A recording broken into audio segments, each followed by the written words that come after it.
서양 속담에 이런 말이 있다고 합니다. 그 사람이 어떤 사람인가를 알아보려면 그 사람에게 문제가 있을 때 그를 관찰하라는 것입니다. 평소에는 모르죠. 근데 문제가 있을 때 그 사람이 나타나는 그 자신에서 표출되는 모습을 보면 아, 저런 사람이었구나, 저런 믿음의 사람이었구나를 알 수가 있습니다. 부정적인 사람은 그 문제를 너무 크게 생각을 해서 그 문제에 헤어나지 못할 것이고, 아니면 긍정적인 사람은 문제가 커도 별로 문제를 크다고 생각하지 않고 그 문제를 나는 해결할 수 있다, 극복할 수 있다, 그리고 해결할 방법이 충분히 있다고 그렇게 사람들에게 외칠 것입니다. 불신앙의 사람은 문제가 생기면 그거 봐, 하나님이 안 계시잖아, 곧장 그런 표현을 합니다. 그런데 믿음의 사람은 문제를 통해서 오히려 그걸 극복하게 하시는 힘을 만날 수 있는 기회를 생각하고 찬양하고 기도한다는 것입니다. 성경을 보면 바울의 위대함은 평탄할 때는 별로 그것이 드러나 보이지 않았습니다. 그러나 극심한 시험을 만나고 고난을 당할 때 그의 모습을 보면 그게 얼마나 위대한 사도인지, 다른 사람하고 특별히 다른 믿음을 가졌다는 것을 우리가 성경을 보면서 감탄을 하고 은혜를 받게 됩니다. 바울은 회심한 후에 자기의 전생기를 예수 그리스도를 위하여 그리고 복음을 위해서 전생기를 바쳤습니다. 자신의 모든 것을 포기하였습니다. 그리고 나의 나된 것은 그리스도의 은혜라고 외치면서 복음 증거에만 혼신을 다해서 헌신을 하였습니다. 그가 가는 길은 평안한 때는 한 번도 없었습니다. 항상 여러 가지 문제가 그를 괴롭혔고, 그리고 그 문제들로 인해서 고통을 당할 때가 얼마나 많이 있었는지 모릅니다. 그럼 몸에도 가시를 주셔서 간질인지 안질인지 어쨌든 그렇게 굉장히 연약한 몸을 가지고 늘 병에 시달렸다고 합니다. 유대인들에게도 고통을 당하고, 그 다음에 로마인에게도 많은 핍박을 당하고, 얼마나 많은 어려움, 사람으로 인한 거, 환경으로 인한 거, 자기 몸에 또 질병 등등 여러 가지 많은 문제로 굉장히 많은 고통을 당했습니다. 그런데 고통을 당할 때마다 바울은 더욱더 강해졌습니다. 자기가 고통당하는 가시의 문제를 하나님의 은혜다, 이것 때문에 내가 더 강해졌다라고 거꾸로 보통 사람들이 생각하는 것 전혀 다른 그런 믿음의 고백을 하는 것을 보게 됩니다. 그래서 결국 하나님을 위해서, 복음 전파를 위해서 자기의 사명과 믿음을 가지고 그 모든 문제를 극복을 하고 하나님이 기뻐하시는 뜻을 이루었습니다. 바울이 제2차 선도 여행을 떠나게 되었을 때 전도 여행의 방향을 아시아로 잡았습니다. 당연히 아시아 사람이니까 아시아에 가서 복음을 전해야 되겠다 생각을 하였습니다. 생각지도 않았던 유럽 선교는 거리도 멀고 바울은 꿈에도 생각하지 않았습니다. 기도를 안 해도 자꾸만 하나님 허락하시지 않는 거예요. 아시아로 가는 걸 성령이 자꾸만 막으시는 거예요. 그래서 이상하다 하면서 그냥 응답은 받지 못하지로 자꾸만 남쪽으로 이렇게 발걸음을 옮기고 있었습니다. 어느 날 밤에 꿈의 환상 중에 마게도냐 사람 하나가 와서 우리를 도우라 하면서 손짓하는 것을 보게 되었어요. 아, 마게도냐로 가서 복음을 전하라는 거구나. 이 예수를 모르는 사람들에게 가서 복음 전파를 하려는 거구나. 그때 깨닫게 되었습니다. 마게도냐는 로마 영내입니다. 로마 사람들입니다. 그들이. 그래서 이제 그 환상을 보니 유럽 쪽으로 선교 방향을 틀게 되었죠. 성령이 인도하신 이 방향은 세계의 기독교 역사를 바꿔놓고 유럽의 역사를 바꿔놓고 유럽의 문화사를 바꿔놓는 중요한 기점이 되었습니다. 본문의 배경이 되는 빌립보는 유럽의 첫 관문의 역할을 하는 도시였습니다. 바울이 이 지방에 도착을 하니까 아는 사람도 없고 회당도 없었습니다. 그래서 이제 안식일에 강가에 가서 혹시 기도할 처소가 있는가 강가에 갔다가 거기서 여러 여자들이 앉아가지고 있는 걸 봤어요. 거기에 굉장히 상류층이라고 할 수 있는 경제적으로 아주 실력이 있는 여성 실업인 루디아, 자주장사 루디아를 만나게 그렇게 되었습니다. 이 사람은 유대교인이었거든요. 하나님을 섬기는 사람인데 그 사람들 기도를 하려고 아마 여인들끼리 강가로 나갔던 모양입니다. 바울이 우연히 그 사람들하고 일행이 만나서 얘기를 하게 되면서 기독교 복음을 전하게 되었습니다. 루디아는 큰 은혜를 받았어요. 그 자리에서 이제 유대교에서 기독교로 개정을 하게 되었습니다. 그리고 자기 집을 이제 개방을 하였습니다. 예배처소로 개방을 하였어요. 얼마나 기쁜 일입니까? 바울은 그래서 하나님께서 이 자주장사 루디아를 만나게 하려고 이곳에 보내셨구나, 그렇게 생각을 하고 아주 기뻐했을 것입니다. 교회가 세워졌거든요. 자기 처소를 내놓겠다고 하고, 실력도 여성 실업인으로서 경제적으로 굉장히 능력 있는 여인이 자기 집을 내놓으니 얼마나 감사하겠습니까. 하나님 이래서 이 빌립보를 보냈구나. 그런데 순탄하다 싶었는데 그게 아니었습니다. 잠시 후부터 사탄의 방해가 시작이 되었죠. 생각하지도 못할 끔찍한 시험이 일어나기 시작했습니다. 바울은 어디 가서 복음을 전하든지 순탄하게 교회를 세운 적이 없고, 가는 곳마다 핍박을 당하고 가는 곳마다 매를 맞고 감옥에 갇혔습니다. 추위나 더위에, 그리고 배고픔과 굶주림, 산의 위험, 강의 위험, 바다의 위험, 사람들의 위험, 맹수의 위험, 말도 못하게 많은 어려움을 겪었어요. 그러나 그 핍박과 고난을 하나도 문제시 삼지 않았습니다. 그리고 생명을 다해서 복음을 전하고 교회를 설립을 하였다는 것입니다. 빌립보로 들어갔는데 거기에 귀신 들린 어떤 여자가 하나 있었는데, 이 여자는 점치는 귀신이 들어간 여자예요. 점치는 대단하신 분이 아니라 계직 여자 종이라고 성경은 표현하고 있는 거 보면은 아주 신분이 천한 그런 여자였습니다. 근데 이 여자가 점을 쳐서 사람들이 와서 점을 이제 보고 가면은 돈을 벌잖아요. 그럼 여러 사람이 이 여자가 벌은 그 돈을 갖고 나눠 먹는 거예요. 그런 일을 하는 그런 사람인데, 이 여자가 바울의 일행을 보면서 여러 날을 계속해서 뒤를 따라보면서 소리를 지르는 거예요. 이 사람들은 지극히 높은 하나님의 종으로서 구원의 길을 너에게 전하는 자라고 외쳐댑니다. 누가 보면 이게 굉장히 은혜스러운 말 같죠. 야, 귀신들도 알아보네. 이거는 바로 미혹의 영입니다. 어떻게 귀신이 하나님을 찬양을 합니까? 벌써 복음을 전하러 가니까 귀신하고 하나님하고 비슷한 것 같이 하면서 사람들을 이렇게 그야말로 교란을 시키려는 것이죠. 그러니까 바울은 그걸 보고 계속 뒤따라오면서 이 사람들은 지극히 높은 하나님의 종으로 구원의 길을 너에게 전하는 자라, 그러면서 외쳐대니까 바울이 여러 날 동안 굉장히 괴로워했습니다. 저건 아니지, 귀신이 어떻게 하나님을 찬양을 해, 저걸 어떻게 될까 생각을 하다 마지막에 고민을 했다 그랬어요. 괜히 와서 그 사람이 그렇게 할 것이 뭐가 있겠습니까?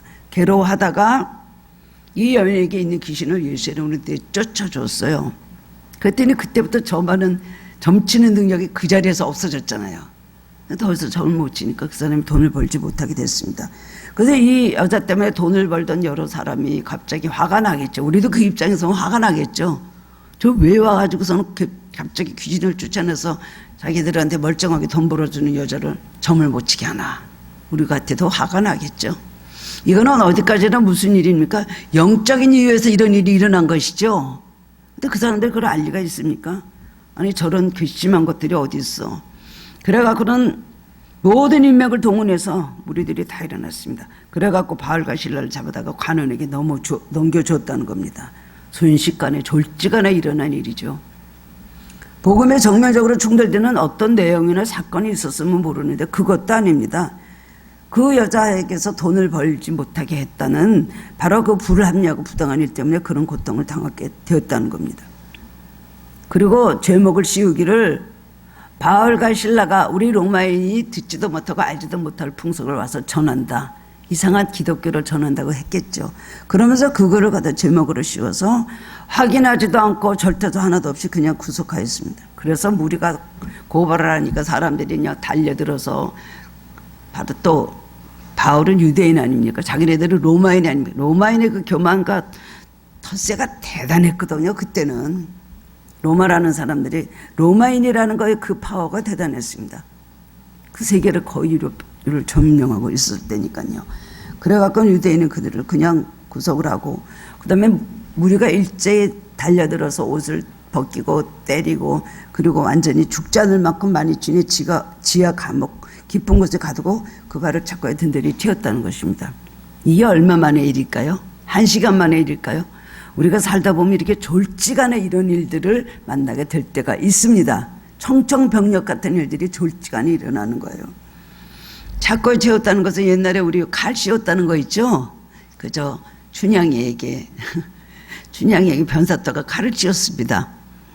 칼이라는 건 그 나무로 된 것은 목만 하나 이렇게 구멍 파가지고 거기다가 이제 목만 나오게 하죠. 그리고 얼마나 눕지도 못하고 앉지도 못하고 얼마나 일어서지도 못하고 굉장히 괴롭겠습니까? 그런데 작고라는 것은 그 구멍을 5개를 뚫었다는 거예요. 그래가지고 목뿐만 아니라 목, 팔 2개, 다리, 발목 2개까지 해서 5개를 해서 구멍을 내서 꼼짝을 못하게 한 것이 작고였다는 거예요. 그러니 바울과 실라가 얼마나 괴로웠겠습니까? 두 사람은 심각한 위기를 맞게 되었습니다. 결국 죽어도 저것들은 죽여야 된다라는 그런 상황이 벌어진 것이죠. 그 사람들 가치관 복음이 갇힌 것이고 유럽 선교의 일이 막혀버린 거나 마찬가지였습니다. 우리들도 살아가면서 억울하게 인생의 감옥에 들어갈 때가 있습니다. 진정한 감옥이 아니라 우리들이 얼마나 어려움을 당하고 우리는 우리 나름대로 하나님 뜻에 순종한다고 하면서 왔는데 모든 것이 끝장나고 더 이상 미래가 없는 것 같은 절망스러운 상황에 처할 때가 있습니다. 저도 하나님 일 하기 전에는 그렇지 않았습니다. 참으로 평탄하고 참으로 남들이 부러워하는 삶을 살았어요. 핍박을 받아봅니까? 무시를 당해봅니까? 누가 나를 대적을 해봅니까? 저는 그렇지 않은 삶을 살았는데 하나님 일 하면서부터 사람들이 나를 핍박을 하고 괜히 대적을 하고 영적 싸움이 일어나는 걸 너무나 보면서 나도 이런 일을 당한 적이 있었어요. 억울하게 정상모략을 하면서 나를 씌워가지고 뭐 2단이다 3단이다 뭐 5단 이런까지는 얘기는 안 해주더라고요. 2단까지만 얘기를 해줘. 뭐 그러고 제가 이 교회 하면서도 별별 사람들을 다 많이 겪어보았습니다. 졸지간에 뭐 이렇게 기도를 와서 기도받기도 누가 기도받으라고 광고를 냈나요? 예배 끝나고 주일날 기도해 주십시오. 예전에 기도들 많이 해드렸잖아요. 주일날 기도를 막 눈물을 철철 흘리고 가요. 그래서 좋은 분이 하나 뭐 그냥 이렇게 은혜 받고 가는구나 생각을 했죠. 그 다음에 가서는 뭐가 헷가닥 누구 말을 들었는지 막 그냥 내가 완전히 귀신 찌었다는 거예요. 그리고 요새 하나님의 음성을 듣는 사람이 어디 있니요? 방언들도 다 가짜다. 막 이러면서 그분을 하늘교회로 소개한 분까지 그 교회 다니지 말라고. 그 말을 또 이렇게 전해 들어올 때 내가 도대체가 예수 잘 믿어서 자기가 복을 받지 내가 참으로 이 남을 위해서 봉사한다는 것이 쉬운 일이 아닙니다. 그런 어려운 일, 억울한 일 당할 때가 얼마나 많이 있는지 몰라요. 괜히 돌다가 나한테 그 탓을 하는 거예요. 그러니까 뭐 완전히 많은 그런 화살을 맞게 그렇게 돼 있죠. 상상도 못했던 고통스러운 일들이 벌어지고 여러분들도 그런 일을 당했을 겁니다. 꼭 뭐 누가 핍박을 하고 대적을 하고 원망을 하고 비난을 해서가 아니라 여러분도 살다 보면은 생각하지 못할 병이 생기게 되죠. 사업을 하다 멀쩡하게 또 어떤 일이 돼서 또 사기를 당하는 수도 있고 돈을 잃어버리는 수도 있고 자칫 잘못해서 자기가 함정에 빠진 수가 있단 말이죠. 우리가 살다 이런 일을 너무나 당할 때 마귀는 우리에게 달려들어서 진짜 우리의 옷을 찢어버리고 옷을 찢어버렸다는 건 뭐예요? 망신을 준다는 것이죠. 매로 많이 친다는 거예요. 고통스럽게 한다는 것이죠. 그리고는 착고에 묶여서 깊은 감옥에 간다는 것은 더 이상 너는 거기서 나오지 못한다. 이제는 너의 삶이 없다. 꼼짝도 하지 말고 거기서 고통당하고 거기서 나오지 마라. 마귀가 우리에게 그렇게 할 때가 있지 않습니까? 생각 밖에 갑작스러운 어떤 시험으로 인해서 정말 당황하게 될 때가 있고 눈물을 흘릴 때도 있습니다. 요즘 이런 상황에서 극단적 선택을 하는 사람들이 얼마나 많이 있습니까? 점점 더 많아지죠. 그런 분들을 보면서 안타까운 건 어떤 그런 고통을 당하니까 오죽하면 그런 선택을 했을까? 이거는 첫 번째 생각. 두 번째로는 하나님을 알았다면 내세가 있는 걸 알았다면 전원 선택을 했을까? 전도를 받았으면 좋았을 텐데 그렇지 않으니까 이 세상이 전부인지라고 저렇게 자기 생명을 쉽게 버리는구나. 왜냐하면 절망하고 그 다음엔 더 이상의 소망이 없다고 생각하면은 그런 선택을 할 수밖에 없는 것입니다. 오늘 이 말씀을 보면서 우리의 믿음의 선배였던 바울과 실라가 이 극단적인 정말 이런 극한 상황에서 그 닥친 문제를 어떻게 풀어갔는지, 하나님께 받은 산망을 이뤄가는 길에 당한 심각한 위기를 어떻게 극복했는지 성경을 통해서 우리는 배울 필요가 있습니다. 성경에 나온 모든 말씀은 그 말씀을 보고 우리를 보고 배웠고, 너희들도 이런 경우에 이렇게 하면 이런 일들이 일어난다. 하나님에게 역사하시고 도와주신다는 걸 성경을 두드려 가르쳐 주신 겁니다. 위태로운 순간들을 겪으면서 밤중에 바울과 실라가 기도하고 하나님을 찬양했습니다. 하나님을 의지했던 사람들에게 이런 기적이 일어나죠. 모든 죄수와 간수가 함께 이 찬양을 듣게 되었습니다. 그 순간 갑자기 지진이 일어나서 옥터가 움직이고 그 다음에 문이 열리고 매인 것들이 다 벗어졌다 그랬어요. 제수를 지키는 간수와 그 가정이 그다음에는 구원을 받는 가장 클라이막스 놀라운 기적이 일어난 것이 오늘 성경의 내용입니다. 찬송과 기도의 권능은 어떤 기적을 일으킬까요? 그들은 감옥에서 찬송하고 기도했다 그랬습니다. 여러분 오늘 찬송과 기도가 특별히 찬송이 찬양이 얼마나 큰 능력이 있나를 우리는 체험할 수가 있습니다.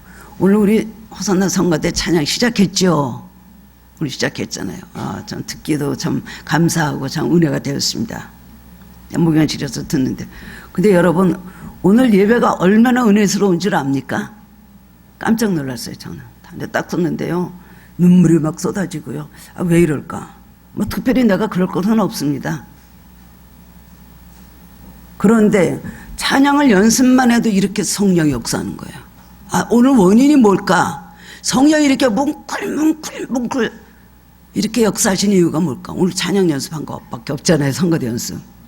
하나님 이렇게 기뻐하신다는 거예요. 우리 찬양은 하늘문을 여는 것입니다. 말뿐이면 우리가 무슨 이론으로 설명할 것이 아니에요. 찬양은 하나님께서 매 기뻐하시고 기다리시는 겁니다. 예전에 다윗이 찬양대를 뽑을 때요. 성가대죠. 국방을 지키는 그 사람들 임명하고 똑같이 세워서 똑같이 성가대 임원들을 임명을 했어요. 그만큼 육적인 싸움은 국방부 사람들이 하겠죠. 그렇지만은 자기 부하들이 하겠죠. 그런데 이 성가대도 영적 싸움에 그것이 얼마나 강한 능력이 나타나는 걸 다윗은 알았거든요. 성가대를 조직할 때 그렇게 세워놓고 똑같이 임명장을 주고 전쟁을 하는 사람이라 영적 전쟁을 하는 성가대는 똑같이 그렇게 임명을 했다는 겁니다. 찬송과 기도의 권능은 어떤 기적을 일으킬까요? 이거는 뭐 말을 해도 정말 부족합니다. 많은 말을 해도 이거는 더 이상 지나치지 않을 거죠. 오늘 본문의 말씀을 통해서 깨달음을 얻고 찬양을 통해서 여러분 승리할 수 있다는 걸 믿는 은혜, 그것을 나누기를 원합니다. 바울과 실라는 위기 속에서 주님을 더 신뢰했다는 겁니다. 바울과 실라는 낯선 이방 땅에서 사람들에게 붙잡혀서 심하게 매를 맞고 감옥에 갇혔습니다. 아마 너무 매를 많이 받고 정신을 차릴 수 없이 그렇게 기절을 해서 정신을 차리지 못하고 있다가 반기절해 있다가 나중에 밤중 돼서 정신이 좀 나서 기도와 찬양을 시작했다고 보여줍니다. 상상도 못했던 이 상황에 처하게 된 바울과 실라의 심정은 어땠을까요? 성령이 아시아로 가려고 하는데도 마게도니아로 가라고 그렇게 그래서 말씀에 순종하고 왔습니다. 근데 이것이 무슨 일입니까? 왜 도대체 이런 일이 일어났습니까? 복음은커녕 이제는 꼼짝도 못하게 감옥에 갇혀서 이제는 발도 못 움직이는 그런 영의 신세가 됐는데 참 하나님의 뜻을 알 수가 없다. 그리고 심한 아픔과 고통 속에 신음했을 것입니다. 너무나 황당했을 거예요. 믿음이 없고 생각할 겨를도 없이 어떻게 이런 일이 일어날 수가 있을까? 정말 귀신이 하는 일이고 드라마 같은 일이라고 생각했을 겁니다. 갈리디는 바울이 특별히 대단한 능력을 행한다는 소문을 듣고 더 철저하게 묶어두었던 것입니다. 더욱이 유대인에 대한 로마인의 그 포악함과 그 다음에 교만을 보면서 모욕감과 억울함 그리고 분함이 가득 찼을 것입니다. 저는 여기서 이 말씀을 읽을 때마다 어떻게 사도 바울은 완전히 하나님의 음성 따라 움직였던 사람이 분명하다라는 생각을 하게 돼요. 바울은 로마 시민권을 가진 사람이에요. 빌립보에서 그렇게 잡혔을 때에 사람들이 막 달려들어서 옷을 찢고 매를 때려갈 때 잠깐 나 로마 사람이요. 손 탁 났을 거예요. 뭐? 네가 로마 사람 유대인이 아니야. 아니 난 나면서부터 로마 시민권 갖고 있었던 사람이야. 어쩌이라도 보였겠죠. 손 못 대요. 그러는데 어떻게 바울은 그때 내가 로마 사람이란 말을 안 하고 그렇게 매를 맞고 그 고통을 당하고 감옥에 갇힐 때까지 입도 뻗고 다녔을까요? 하나님께서 그렇게 말씀하셨을 것 같아요. 로마 사람이란 말을 할까요? 아니 하지 마라. 하지 마라. 분명히 그랬을 거예요. 일부러 로마 사람이라고 얘기를 안 했겠어요? 하나님께서 이렇게 매를 맞고 이런 사건들이 하나님 뜻 가운데서 감옥에 갇히게 되고 그 다음에 거기서 지진이 일어나서 나오게 되고 간수에게 복음을 전하게 되고 그 전에 만났던 자주장사 루디아와 나중에 만났던 간수 집이 빌립보 교회를 세웠잖아요.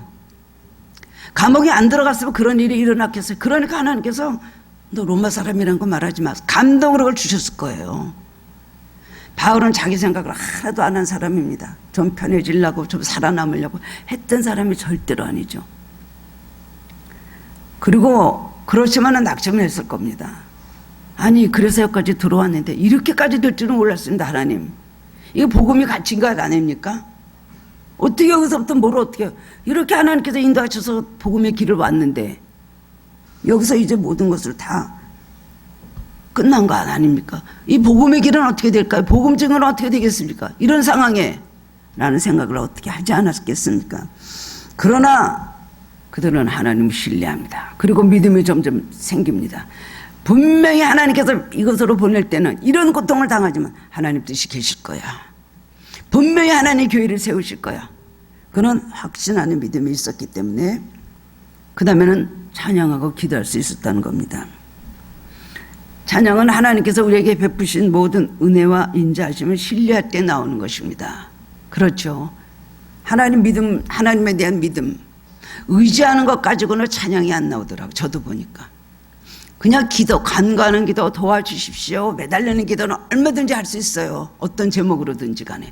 그러나 찬양은 쉽게 나오는 것이 아닙니다. 고통스러운데 도와달라는 기도가 나오지 고통 속에 하나님을 찬양하고 감사할 수 있습니까? 찬양하는 믿음, 찬양의 기도는 가장 기도 중에 가장 하나님 앞에 훌륭한 기도고 기뻐하시는 기도입니다. 찬양하는 믿음은 정말 이거는 보통 믿음이 아닌 것입니다. 기도한다는 것은 가장 절박한 순간에도 하나님 살아계심을 믿고 의지하고 고백하는 행위가 바로 기도예요. 힘들고 고통하는 환경이 나에게 계속되고 희망을 찾을 수 없게 될 때 사람들에게 자연스럽게 찾아오는 생각은 뭘까요? 하나님에 대한 원망까지는 안 가도 섭섭함, 하나님 뜻을 알 수 없다는 의심, 그리고 두려움, 원망, 사람들에 대한 원망, 환경에 대한 원망도 얼마든지 나올 수가 있습니다. 그러나 하나님을 바라보는 믿음의 사람은 나에게 고통을 준 사람, 나에게 상처를 준 사람을 생각하지 않습니다. 자꾸만 그쪽을 바라보면 억울하고 불안 생각만 들더라고요. 나에게 고통을 준 사람, 나에게 이런 말을 한 사람, 내 마음에 상처를 준 사람, 나를 억울하게 한 사람, 그쪽을 자꾸 보고 생각하면요 계속해서 맴돌면서 벗어나질 못해요. 더 억울하고 분해, 시간이 갈수록 더 깊은 시험에 들게 돼요. 그렇기 때문에 생각을 바꿔서 기도로 자꾸 하나님께 방향을 돌리는 거예요. 이것이 바로 기도의 필요성인 것입니다.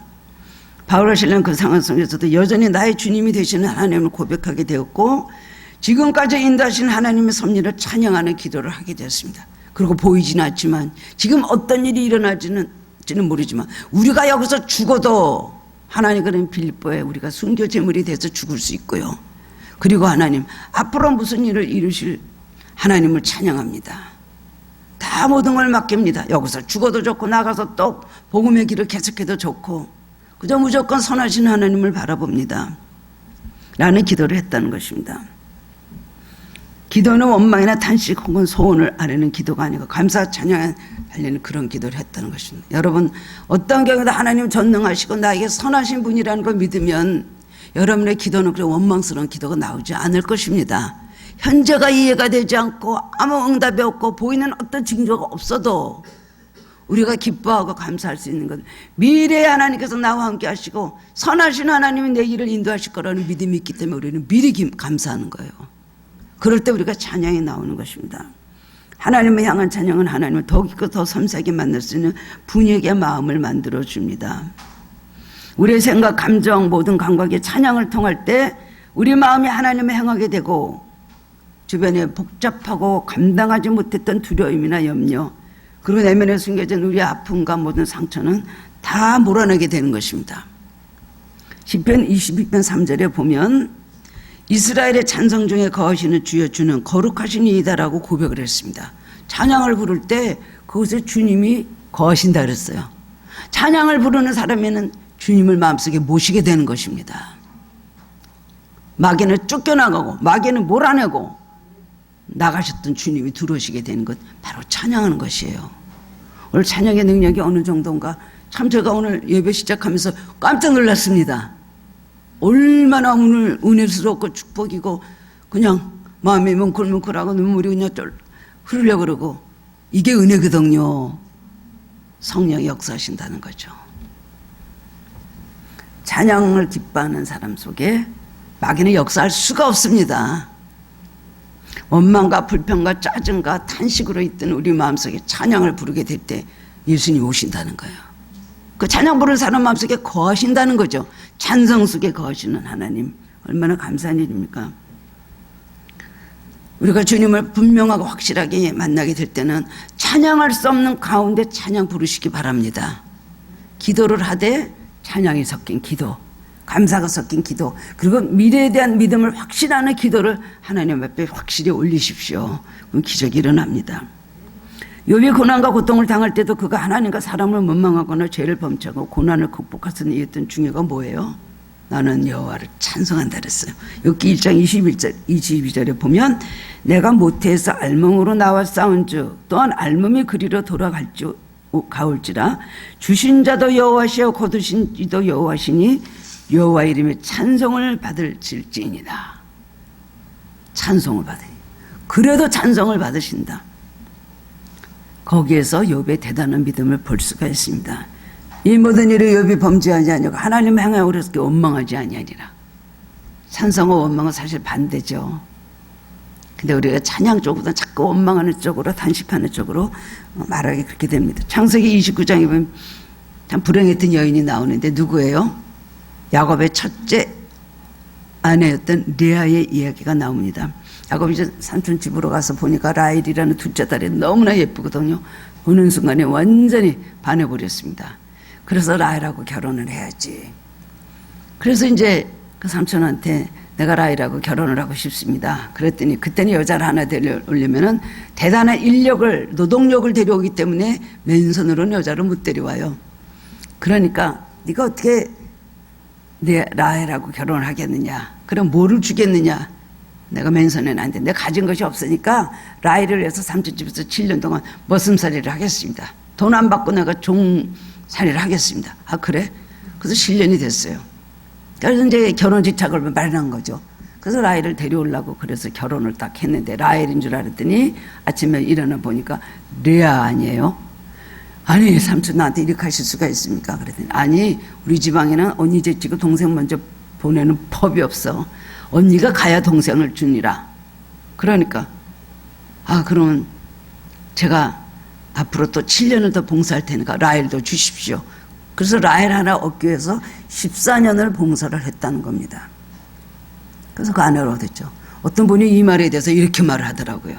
아유 14년 봉사한 건 아무것도 아니죠.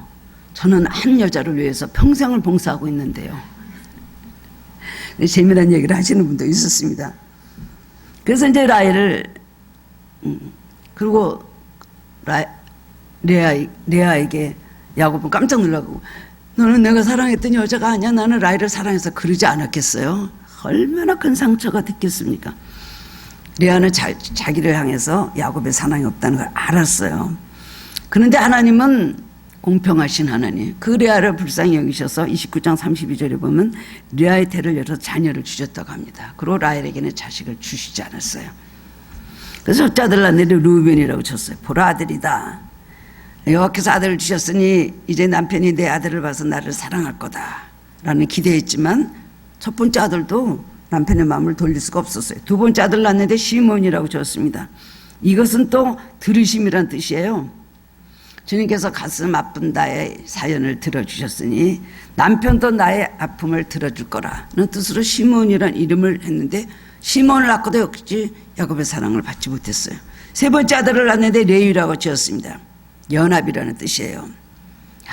내 남편이 나와 연합하리로다 라는 소원을 표현했지만 셋째 아들 낳고도 그 꿈이 헛된 꿈이 되었어요. 첫 번째, 두 번째, 세 번째 다 뭐예요? 야곱의 사랑을 받기 위한 중심의 이름, 바로 그런 이름들을 줬잖아요. 이 리아의 무조건적인 소원은 뭐예요? 내 남편이 아들 하나 낳을 때마다 나에게 돌아올 거다. 저 라헬은 자식도 못 낳잖아. 그 중심이 자기 남편에게 가 있었어요. 근데 네 번째 아들을 낳았거든요. 그 이름을 유다라고 지었습니다. 내가 이제는 여호와를 찬송하리로다. 야곱에 관한 생각이 없어요. 관심이. 유다를 낳고 나서는 하나님께 감사하는 찬양을 올렸다는 것입니다. 이때 레아의 단식은 끝이 났어요. 그 다음에 이 레아의 인간적인 모든 단식이 끝났을 때에 하나님은 레아에게 유다를 주셔서 유다를 통해서 메시아가 그 지파에서 오셨습니다. 찬송하는 자녀로 축복하시고 그 다음부터 모든 탄식과 두려움을 이기고 그 때문에 레아는 평탄한 마음으로 살았다는 것입니다. 레아가 하나님을 찬양했을 때 그녀의 운명은 바뀌기 시작했습니다. 충만한 기쁨을 주셨습니다. 더 이상 자기를 사랑하지 않는 남편이 자기의 고통의 원인이 되지 못했다는 것입니다. 불행했던 레아의 후사인 유다를 통해서 메시아를 주시고 이스라엘의 가장 힘들었던 시기였던 광야 40년과 가나안 정복 역사 중에서 놀라운 역사를 행하셨습니다. 유다 지파. 예수님께서 유다 지파에서 오셨잖아요. 성경을 보면 성경은 전체 자도 등장하던 유다 영적인 축복이 모든 축복의 밑바닥에 기초있다는 것을 어디에서는 찾아볼 수 있습니다. 뭐죠? 찬양했기 때문에. 찬양할 때 유다를 통해서 하나님께서 그 가문을 축복하시는 그런 역사가 일어났다는 것입니다. 우리가 삶에 두려움이 있고 참 고통스러운 가운데 있다 할지라도 찬양을 부르면 기쁜 감옥이라 할지라도 함께 하시고 도우시고 구원하시는 하나님을 확실하게 우리가 체험할 수가 있습니다. 우리 인생에 가장 공부할 때 하나님께서 우리에게 행하신 은혜를 묵상하고 기도하고 찬양할 때 하나님은 우리의 모든 두려움에서 승리하게 하실 뿐 아니라 축복의 문을 열어주신다는 겁니다. 그동안 우리가 코로나19로 인해 자주 모이지 못했습니다. 찬양을 더 큰 소리로 마스크를 쓰고 있게도 찬양을 부를 수도 없고 굉장히 찬양도 뭐 소리를 낼 수도 없고 침 튀기면 큰일 나다 그랬잖아요. 그래서 찬양도 뭐 그냥 몇 장 부르던 한 장 불고 이런 식으로 뭐 전 세계적으로 다 마찬가지입니다. 그런데 이제 우리가 정말 찬양할 수 있는 때가 와야 될 것이고요. 또 우리가 혼자 있을 때도 찬양할 때 이런 기적이 일어난다는 것을 성경 등소중에 말씀해 주고 있습니다. 찬양은 상상하지 못할 놀라운 역사가 일어나는데 우리는 그걸 알면서도 잊어버리고 있을 때가 얼마나 많이 있는지 몰라요. 미국의 어떤 아내가 자기 남편이 자기는 5남매를 낳아서 기른 남편은 알코올 중독자였습니다. 그러냐 열심히 나가서 고생하고 돈을 벌어다가는 5남매를 기르는데 너무 힘든 거예요. 근데 아침에 나갈 때도 남편은 술을 먹고 카페트 위에 쓰러져 있고 저녁 때도 집에 오면은 그냥 술병이 여기저기 뒹굴러져 있고 수염은 하나도 안 깎아서 털은 잔뜩 나 있고 그 다음엔 담배는 막 공처는 막 있고 너무 고통스러운 거예요. 신앙생활 잘하는 이 집사님은 목사님을 찾아갔습니다. 목사님 정말 아무리 감사할래도 감사가 안 나오고 너무 괴롭습니다. 저 남편을 그냥 버릴까요? 이혼할까요? 그러면서 매일 그냥 고통스러운 상담을 한참 했어요. 목사님이 응답받는 비결이 있습니다. 뭔데요? 오늘부터 찬양을 불러 그 남편을 대해서 감사하면서 찬양을 불러보십시오. 그랬대요. 어떻게 찬양이 나옵니까? 어떻게 감사가 돼요? 한번 그렇게 해보십시오. 되나 안 되나 보십시오. 그랬다는 겁니다. 그 책에 있어요. 찬송생활의 권능이라는 책에 있더라고요. 그랬더니 그날 이제 퇴근해갖고 오면서 이렇게 보면은 걷어차고 싶죠. 여전히 그 남편이 그렇게 하고 있으니까. 근데 그날 보면서 목사님이 감사하고 찬양하라 그랬지. 감사하고 찬양했습니다. 한 얼마를 지나면서 그 자기와의 싸움에서 매일 그런 마음 가지고 아침에 출근을 하고 저녁에 퇴근하라고 어느 날 오니까 그래서 남편이 수염을 닦았고요. 깨끗한 얼굴로 앉아있는 거예요. 그 뒤에 하는 말이 나 이제부터 술 안 먹게. 그런 간증이 거기 나와 있습니다. 25절 보면 한밤중에 바울과 실라가 기도하고 하나님을 찬양하며 제수들이 듣다라고 했습니다. 찬양과 기도는 속박에서 벗어나게 하는 능력이 있습니다. 바울과 실라가 기도하고 하나님을 찬송하며 제수들이 듣더라. 계속해서 찬양 불렀다는, 계속해서 불렀다는, 한두 번이요? 우리들의 믿음이 있어도 왜 응답받지 못합니까? 한두 번의 찬양과 한두 번의 기도로 응답이 오지 않습니다. 부단히 끊이지 않고 꾸준하게 계속해서 기도하고 하나님 우리에게 좋은 걸 주시라는데 왜 우리가 응답을 못 받을까요? 기도 부족하기 때문에. 그럼 기도해야 될 걸 우리가 모릅니까? 기도를 안 합니까? 그러나 기도를 많이 해야 되는 것입니다. 기도를 싸워야 되지. 영적 전쟁을 기도로서 계속해서 마귀들이 다 쫓겨나갈 때까지 기도를 싸워야 돼요. 그 노력이 우리가 부족하기 때문에 믿음은 가지고 알면서도 응답을 받지 못하는 것입니다. 제자들은 바울과 실라가 얼마나 고통스럽고 내일 죽을지도 모르는 인생들이다라는 걸 알고 있었습니다. 그런데 신음소리를 내던 그들이 갑자기 영혼의 위로를 주는 음악을, 찬양을 부르기 시작을 합니다. 그 찬양은요, 위로뿐만이 아니라 갑자기 희망과 구원이 선포되는 찬양이 들려오기 시작했어요. 왜요? 하늘에서부터 위로의 영이, 하늘에서부터 성령이 그 감옥에 가득했기 때문입니다. 그 영이 그 감옥 안에 가득하니까요. 그들도 다 있는 사람들도 은혜를 받게 되고 마음이 뭔가 달라지고 마음에 막 감동을 받게 그렇게 되는 것입니다. 영의 찬양이기 때문에 감옥 전체가 어둠에 물러가고 빛이 비쳤다는 것입니다. 두 가지 기적이 일어났어요. 내적인 기적이죠. 그것은 모든 죄수들과 간수들 마음에 묶었던 쇠사슬이 벗어졌습니다. 죄를 지을 수밖에 한 환경 속에서 증오와 두려움으로 가득했던 마음에 자염이 전달되고 평안에 찾아왔습니다. 아마 이때 감옥에 같이 있다가 지진이 나서 나온 사람들은요, 다 간수를 따라서 빌립보 교회로 와서 예수를 믿었을 것이라고 생각해요. 자기들이 체험했잖아요. 야, 이런 기적이 일어났다. 그리고 간수가 예수를 믿게 된 걸 그걸 모르겠습니까? 저절로 전도가 된 것이죠. 그 다음에는 진짜 외적으로 지진이 나고 문이 열리고 죄수들이 묶여있던 고통의 착고들이 다 풀어지게 되었습니다. 그러니까 얼마나 영적으로나 아니면 현실적으로 자유의 감격과 기쁨을 맛보게 된 것입니까?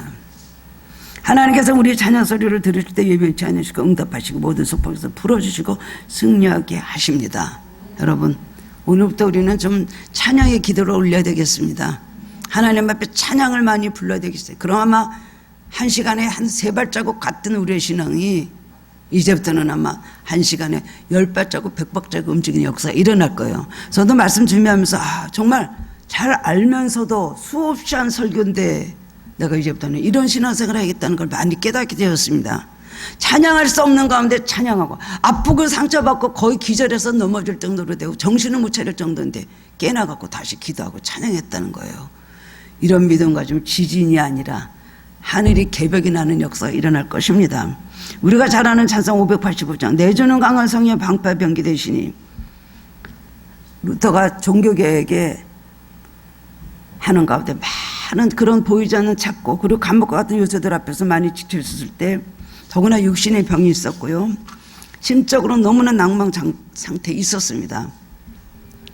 죽음과 위협이 그의 마음을 묶고 신앙을 묶고 원수들에서 모든 생각까지 단전히 우겨쌈을 당하게 된, 자유가 없어서 그 성곽에 가서 숨어 있었죠.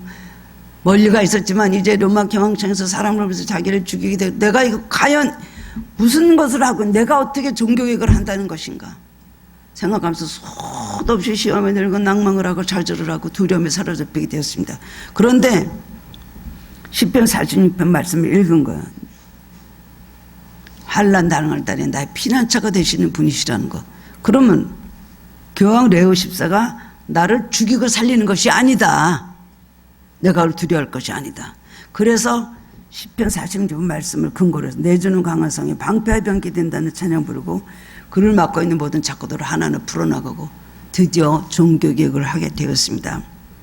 마지막으로 세 번째는 찬양은 구원의 역사를 이루게 합니다. 우리를 얽매이는 것들이 얼마나 많이 있습니까? 정신적인 것, 영적인 것 보이지 않는 것이 우리를 신앙생활을 바로 못하게 우리를 누르고 우리에게 낙심을 두고 좌절을 주고 의심을 주고 하나님과 반대되는 생각을 하게 하는 일들이 얼마나 많습니까? 그 얽매이는 거야. 얽매이기 쉬운 죄, 모든 무거운 것들 이런 걸 벗어버리라 그랬죠. 믿음의 좋은 전개 하신 예수님은 바라보라 그랬습니다. 바울과 실레전에 찬양을 하면 찬양을 하는 사람은 하나님을 바라보는 것입니다. 그렇기 때문에 우리는 얽매인 것들 속에서 자유와 풀어짐의 역사를 경험하게 됩니다.